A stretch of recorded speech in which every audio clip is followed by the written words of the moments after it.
did the Japanese truly fear the Americans? The cliffs of Saipan were never meant to echo with screams. Yet in July 1944, American soldiers watched in disbelief as Japanese families walked calmly toward the edge. Parents held children. Some prayed, some wept. Then, one by one, they jumped. They did this because they believed the Americans were monsters. Japanese soldiers had warned civilians that capture meant torture. Propaganda showed Americans as demons, brutal, savage, inhuman. Surrender was portrayed as worse than death. One survivor, 5-year-old Kui Shiroma, remembered his father's final words: "The Americans will kill you. You must die yourself." He leapt and lived only because his clothing caught on a branch. This wasn't isolated. Similar scenes unfolded on Tinian, on Okinawa, across the Pacific. Behind it all was fear. Not sudden fear, but fear built slowly, deliberately, over years. Before the war, Japan didn't fear America. It resented it. US sanctions on oil and steel threatened Japan's expansion in Asia.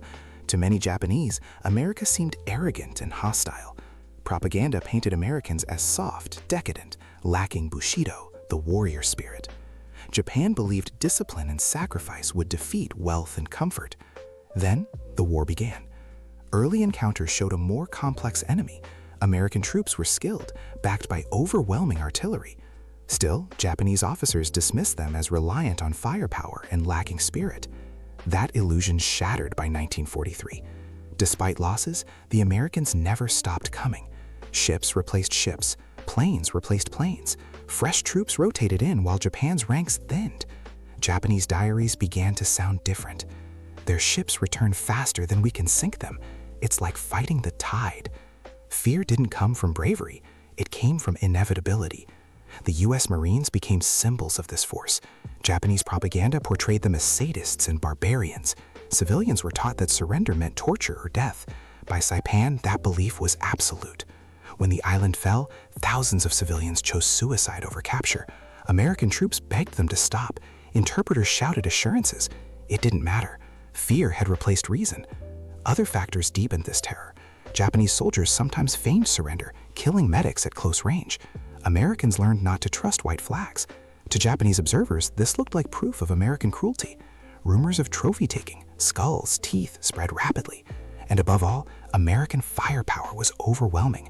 Naval guns shook the earth. Bombardments never seemed to end.